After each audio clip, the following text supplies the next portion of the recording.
সবাই বলে ছাড়তে আশা কেমনে ছাড়ে বল। তুই যে আমার বেঁচে থাকার সামান্য সম্বল।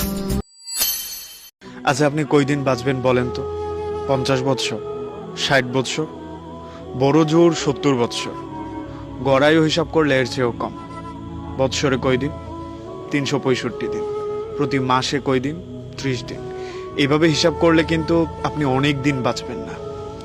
দেখেন, টাকা পয়সা কিংবা সময় নিয়ে তাদেরকে বড়াই করা মানায় যাদের কাছে কয়েক হাজার কোটি টাকা, কয়েক হাজার বৎসর সময় আছে।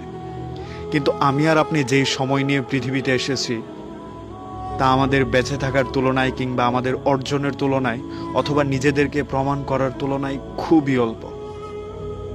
আপনি জীবনে কি করা উচিত এটা বুঝতে বুঝতে 20 বৎসর সময় চলে যাবে। তারপর ফ্যামিলির দায়িত্ব নিতে নিতে আরো 10 বৎসর।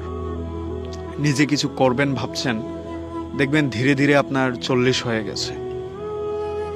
যখন আপনার মনে হবে কিছু টাকা হলো, এখন কিছু সময় নিজের ব্যক্তিত্ব অর্জনের জন্য খরচ করা উচিত, তখন দেখবেন আপনার চুলে পাকন ধরে গেছে।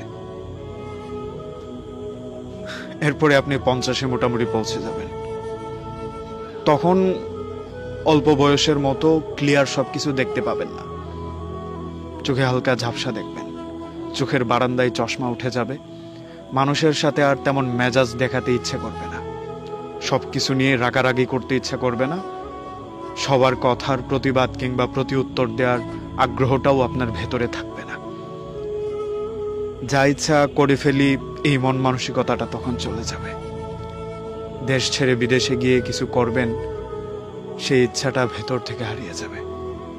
তখন মনে হবে এই দেশে, এই মাটিতে জন্মেছি, এইখানেই আমি কবরস্থ হব, এইখানের মানুষের সাথেই আমি ভালো খারাপ ভাগাভাগি করে নেব, এইখানেই আমার সবকিছু হবে। আপনি এমন 5 জন মানুষ আপনার গণনায় দেখাতে পারবেন না যারা বয়স 50 হয়ে যাওয়ার পর খুব দাম্ভিকতা নিয়ে চলাফেরা করেছে, অহংকার করেছে, টাকা পয়সার আহামরি গরম দেখিয়েছে। তাই বলি, আমরা যেই সময় নিয়ে পৃথিবীতে এসেছি সেটা আমাদেরকে প্রমাণ করার জন্য খুবই অল্প সময়।